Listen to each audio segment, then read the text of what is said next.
आबना Hormuz पर किसका कब्ज़ा? ईरान ने अमेरिका की नाक के नीचे से अपने कई बहरी जहाज़ निकाल लिए और अमेरिका कुछ ना कर सका। ये सब होने के बाद अमेरिका ने अपने सेक्टर बहरिया को भी हटा दिया। शिकस्त किसकी हुई और फ़ातेह कौन है? सारी सूरत-ए-हाल के बारे में बात करते हैं अज़हर अली खान से। अज़हर भाई, अमेरिका ने नाकाबंदी करने के दावे किए हुए हैं, लेकिन उसकी नाक के नीचे से ईरान ने अपने कई बहरी जहाज़ निकाल लिए। वो बहरी जहाज़ निकलने के बाद अमेरिका ने अपने सेक्रेटरी बहरिया को हटा दिया। मुझे ये लगता है कि अमेरिका की मुकम्मल तौर पर शिकस्त हो चुकी है। अमेरिका की मुकम्मल तौर पर शिकस्त हो गई है। आबनाए हुर्मुज़ का कंट्रोल वो नहीं ले सका। ईरान की गिरफ्त अब भी आबनाए हुर्मुज़ पे बहुत मजबूत है और ये इतराफ़ शिकस्त जो है एक बहुत बड़े इस्तीफ़े की सूरत में सामने आया है, जिसको आप तीसरा बड़ा इस्तीफ़ा कह सकते हैं इस जंग के दौरान जो बिल्कुल। अमेरिका से आया है। जॉन फिलिन जो उनके सेक्रेटरी नेवी हैं, उनको निकाल दिया गया है, हटा दिया गया है, विद एन इमीडिएट इफ़ेक्ट हटा दिया गया है। और पीट हेग्सेट जो उनके वज़ीर जंग हैं, जी, बिल्कुल। उन्होंने ज़बरदस्ती उनको निकाल दिया है और उस जो वैकेंसी उसको बहुत जल्दी अब वो फिल करने वाले हैं किसी और शख्स के साथ। ईरान ने क्या किया है, ईरान ने जब से अमेरिका ने नाकाबंदी की, ईरान ने और ज़्यादा कोशिश की है कि वो दुनिया को ये दिखाए कि वो उसका कंट्रोल है आबनाए हुर्मुज़ पे। और वो इस तरह से दिखाया उसने कि तकरीबन 34 जहाज़ जो हैं ईरानी, 34 जहाज़? जी 34 जहाज़ जो हैं वो अब तक नाकाबंदी जब से अमेरिका ने की है वहाँ से गुजर के आ चुके हैं वाह! ईरान। ज़बरदस्त। और इस तरफ भी जा चुके हैं खलीज फ़ारस की तरफ और खलीज यानी वो जा भी चुके हैं और और आ भी चुके हैं। जी बहीरा अरब से खलीज फ़ारस की तरफ जी आए हैं और खलीज फ़ारस से जी आबना हुर्मुज़ को अबूर करते हुए बहीरा अरब की तरफ जी, गए हैं। जी, उस तरफ गए हैं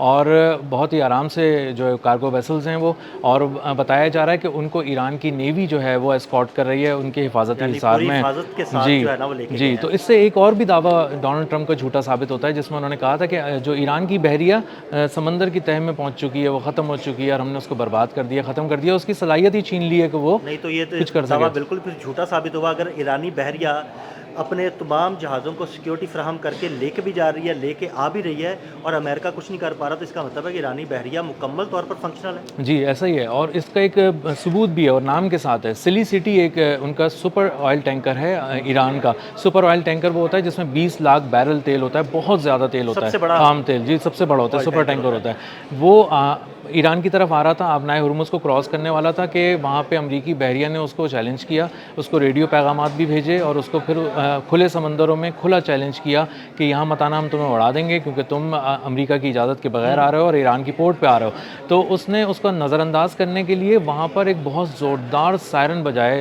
हॉर्न जिसे कहते हैं जो अच्छा। समंदरों में जहाज़ बजाते हैं हाँ, वो बजाए। जहाज़ों पे लगे होते हैं, बहुत जी, बड़े-बड़े साइज़न लगे जी, होते जी, हैं। वो उन्होंने उसको हॉर्न बजाए और उसको बाद में पता चला कि ईरान की नेवी जो है वो उसको एस्कॉर्ट करके ला रही थी वाह! और वो वार्निंग्स देता रह गया। ईरानी जो बहरिया वार्निंग्स देती रह गई, लेकिन उन्होंने नहीं सुना, नज़रअंदाज किया। ईरान के पानियों में दाखिल हुए, टेरिटोरियल वाटर्स में जैसे ही वो दाखिल हुए उसका उनका इस्तकबाल किया गया ईरान में वाह! और पोर्ट पे पहुंचने के बाद जश्न मनाया गया। और इस बात को साबित करने के लिए एक और बात भी है कि ईरान पे आबनाए हुर्मुज़ पे ईरान का कंट्रोल है। कि एक और बहरी जहाज़ था वो ईरान की इजाज़त के बगैर इस कॉन्फिडेंस से आ रहा था आबनाए हुर्मुज़ की तरफ कि हमें अमेरिका ने कहा है कि आ हाँ, तो जाओ तो हम हमें बचा ईरान लेंगे। रोकेगा नहीं। हाँ, ईरान तुम्हें नहीं रोक सकता, हम यहाँ खड़े हैं, तुम्हें कोई किसी से डरने की ज़रूरत नहीं है। लेकिन जब वो करीब आया है तो ईरान की जो पासदाराने इनकलाब हैं उन्होंने उसको चैलेंज करना शुरू किया, रेडियो पैगामात भेजे। जब उसने नहीं सुना तो ईरान की जो फास्ट गन बोट्स हैं, जो तेज़ हुँ। रफ्तार हैं, जो जिस पे हाँ जी, ईरान बिल्कुल। को कि उनकी की स्ट्रैटेजी में शामिल है, वो बहुत तेज़ी से उसकी तरफ बढ़ी और उस पे इतनी शदीद फायरिंग की कि वो काफ़ी उसका बड़ा हिस्सा तबाह हो गया और नाकारा हो गया और वो वहीं पे रुक गया। यानी इसके बाद ये तय हो गया कि कोई भी ऐसा जहाज़ जो आबरा हुर्मुज़ अबूर करना चाहता है, ईरान की इजाज़त के बगैर नहीं कर सकता। नहीं कर सकता और ईरान ने इसके लिए पूरा एक मैकेनिज़्म डिज़ाइन किया है। ऐसा नहीं कि ये सब हवाई बातें हैं। ईरान ने बताया है कि आपको आपनाए हुर्मुज़ अगर पार करना है तो आपको हमसे राब्ता करना है, हम आपको एक कोड देंगे। उस कोड से पहले आपको बताना है किस मुल्क का जहाज़ है, कितने उस पे स्टाफ मेंबर्स हैं, सही। किसकी मिल्कियत है वो, उस पे कौन-सा कार्गो है, कितना बड़ा जहाज़ है, सारी तफ़सील देने के बाद हम आपको एक कोड देंगे। वो कोड आप ईरान की बहरिया के साथ शेयर करें। ये कोड जब मिलेगा जब आप पेमेंट भी कर चुके होंगे। सही, यानी पेमेंट करने की ज़रूरी जी, है, पेमेंट करेंगे तो जी, तभी गुज़रने की वो इजाज़त मिलेगी। तो इसका मतलब है कि अज़हर भाई वहाँ पे तो मुकम्मल कब्ज़ा फिर ईरान का ही हुआ। अमेरिका तो ऐसे ही मतलब अंधेरे में तीर चला रहा है। जी, ऐसा ही है और पानी से पैसे बना रहा है ईरान और उसके जहाज़ गुज़र रहे हैं। ईरान के भी आ रहे हैं और दूसरे जहाज़ों से वो ले रहे हैं। तकरीबन उन्होंने कहा था कि $20 लाख हम लेंगे एक वेसल से। तो पता चल रहा है कि वो क्रिप्टो करेंसी के अंदर भी, डिजिटल करेंसी में भी ले रहे हैं पेमेंट्स और चाइनीज़ युआन में भी ले रहे हैं। तो पेट्रो डॉलर को भी पहले तो झटका पेट्रो लगा डॉलर था को तो बहुत वो बड़ा झटका मुझे तो लगता है कि वो समंदर में। बहीरा हैमर के जी पेट्रो डॉलर तो मुझे लगता है कि वो अब ना हुर्मुज़ के पानियों में जो है ना वो गर्क हो गया है, जी और अब पेट्रो युआन का जो है ना वो दौर चलना शुरू जी हो गया है। बिल्कुल ऐसा ही है। जो मुल्क जैसा चाहता है वैसी पेमेंट कर देता है, ईरान उसको एक्सेप्ट कर लेता है, ज़्यादातर चाइनीज़ युआन में हो रहा है। और इसमें मज़े की बात मैं आपको बताऊं, जो नरेंद्र मोदी का मुल्क है भारत, वो भी जो है ना वो चाइनीज़ युआन में पेमेंट कर रहा है और कह रहा है कि हम करते रहेंगे, हमें डॉलर वॉलर छोड़ो। और इसके भी उन्होंने ये तो शवाहिद बड़े आए दावे इसको। करता था ईरान के साथ, बड़ी दोस्ती के दावे करता था। मुझे लगता है जब से ये इसराइल का दौरा इसने किया ना, ये दोस्ती वोस्ती खत्म हो गई है। अब इनको अपने जहाज़ गुजारने के लिए ईरान को पेमेंट करनी पड़ेगी। हाँ, ये कर रहे हैं पेमेंट। और उन्होंने कहा है कि सबसे पहले जब उन्हें अंदाज़ा हो गया कि हम दोस्त ममालिक में वो पूरी तरह से फॉल नहीं कर रहे ईरान के, तो उन्होंने सबसे पहले जाके कहा कि हमें ना कुछ ऑयल वगैरह अगर तुम दे सकते हो तो गुजार के दे दो प्लीज़, हमारे जहाज़ मत रोको, हमारा तो बहुत ही बुरा हाल है। क्योंकि आपको पता है इंडिया में एलपीजी का भी बहुत बहरान हाँ जी, है और बिल्कुल। पेट्रोल का भी बहुत बहरान है। तो उनका एक जहाज़ वहाँ से गुजरा, उन्होंने 50 लाख बैरल तेल लिया है अभी उससे, ईरान से ख़रीदा है। और उसकी सारी पेमेंट भी जो है ना वो डॉलर्स में नहीं की युआन है। में की है। हाँ, और युआन में की है। तो उसके बाद अब अच्छा, ये नहीं उन्होंने वो जो ऑयल खरीदा उसकी पेमेंट भी की, फिर जहाज़ गुजारने के भी पैसे उन्हें देने पड़े। जी, दोनों तरफ से उनको मार पड़ रही है और उसके बावजूद इज़्ज़त नहीं कमा पा रहा ना भारत। क्योंकि उसने वहाँ पे किया ये था, उसने बहुत ही शदीद किस्म की गद्दारी की है ईरान के साथ। उन्होंने ईरान चाबहार पे उसके तैनात जो लोग थे ना, जो इन्वेस्टर बन के वहाँ पे आए हुए थे बिज़नेस वो तो ग्रुप के सारे दौरान, सारे रॉ के रॉ के एजेंट थे, वो बिल्कुल। सारी जासूसी करते थे, इसराइल के लिए जासूसी जी, जी, करते थे। जी। उन्होंने बंदर अब्बास पे खड़े हुए जहाज़ों को तबाह करवा दिया, ईरान की बहरिया के हाँ, कोऑर्डिनेट्स देके अमेरिका को।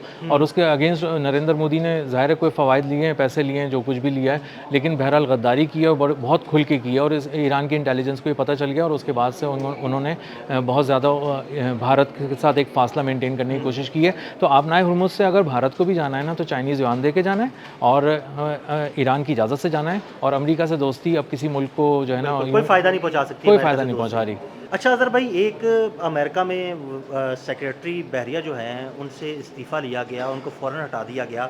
वो कौन साहब हैं, उनका नाम क्या है, और उसके बाद आगे उनकी जगह पे तैनाती के लिए हवाले से कौन-कौन से नाम ज़ेरे गौर आ रहे हैं, कोई इस हवाले से खबरें हैं? ये एक बहुत बड़ा भूचाल है जो अमेरिका में आ गया आदिल भाई। जॉन फिलन उनका नाम है और ये नेवी के सेक्रेटरी हैं। अब हुआ ये था कि इनको ना जो टास्क दिए जा रहे थे ना डोनाल्ड ट्रंप की तरफ से, वो बहुत ही जो है एक मिस एडवेंचर के लिए उनको तैयार किया जा रहा था। और वो जब जाके ये बात बहरिया के लोगों से करते थे, फ़ौजियों से जिन्होंने अपनी ज़िंदगी पानी में गुजार दी, लड़ते हुए गुजार दी और कॉम्बैट सिचुएशंस में गुजार दी, वो कहते थे तुम कहाँ की बातें करते हो, आके कौन मतलब किस तरह के प्लान्स पेश करते हो। वो कोई ना तजुर्बाकार आदमी है मुझे लगता है। वो सिर्फ एक फंड रेजर थे बेसिकली। सबसे बड़ा उन्होंने फंड भी कंट्रीब्यूट किया था डोनाल्ड ट्रंप की इलेक्शन कैंपेन के लिए। डोनाल्ड और ट्रंप ने यही कहा फंड दे दिया तो इसे कुछ कोई ना कोई ओहदा दे दो। बस यही उनकी अहलियत थी। मजमूई तौर पे उन्होंने कोई फ़ौजियों के साथ पहले कभी काम नहीं किया है। और वो ये कह रहे थे फ़ौज को बार बार कि डोनाल्ड ट्रंप ये चाहते हैं कि तुम ज़रा आबनाए हुर्मुज़ से थोड़ा और करीब, थोड़ा और करीब, थोड़ा और करीब हो जाओ और वहाँ पे ईरान के साथ लड़ो और उसका कंट्रोल ले लो। तो उन्होंने कहा ये मतलब ये ठंडे कमरे में बैठ के कहने में आसान लगता बहुत है, लेकिन आसान है। मैदान जंग में ये आसान नहीं है। मैदान जंग में आसान नहीं है। आप पानियों के अंदर आप पहुँचें तो सही, आपको अंदाज़ा होगा कि आबनाए हुर्मुज़ तो बहुत दूर है, खलीज फ़ारस में ही आप दाखिल नहीं हो पा रहे और वहाँ पे इतना कुछ बिछा हुआ है और हम अरबों डॉलर के असासे ऐसी तो नहीं समंदरों में गर्क कर सकते, हमारे ऊपर भी कुछ जिम्मेदारियाँ हैं। तो आप जो बात किया करें वो नाप तोल के किया करें। जो भी डोनाल्ड ट्रंप कहते हैं आप आके उसी तरह बयान कर देते हैं, तो इस तरह नहीं होता। तो जब वो बहुत ज़्यादा देखा गया कि उनको ज़ोर देने के बाद भी वो कामयाब नहीं हो पा रहा है, कोई मिस एडवेंचर नहीं करवा पा रहे अमेरिका की बहरिया से, तो फिर उनकी छुट्टी कर दी गई। क्योंकि आबनाए हुर्मुज़ में देख भी रहे हैं वो 34 जहाज़ ईरान के गुजर गए, पैसे भी ले रहा है, अमेरिका की नाकामी, खुली नाकामी है। तो उसके बाद अंदाज़ा ये हुआ कि हम वहाँ खड़े हुए भी हैं, हम पैसे भी दे रहे हैं खड़े होके, हमने नाकाबंदी के नाम पे दुनिया को एंगेज भी किया हुआ और रोज़ाना दुनिया ये खबरें देख रही है कि हमारी नाकाबंदी के बावजूद जहाज़ गुजर रहे हैं। तो ये खुला एतराफ़ शिकस्त है, खुली शिकस्त है जो नज़र आ रही है अमेरिका को, और उसके पास उसकी कोई हिकमत अमली, कोई चारा भी नहीं है। इसलिए उन्होंने सबसे पहले कोशिश ये की कि हम किसी तरह से दुनिया को दिखाने के लिए पहले जॉन फेलन को तो फायर करें ना, उसके बाद फिर देखें कि हम क्या कर सकते हैं। बहुत शुक्रिया अज़हर भाई ने बड़ी तफसील के साथ इस सारे मामले पर रोशनी डाली। मज़ीद अपडेट्स के लिए हमें फॉलो करते रहें। अदील अहमद और अज़हर अली खान को इजाज़त दीजिएगा। अल्लाह हाफ़िज़।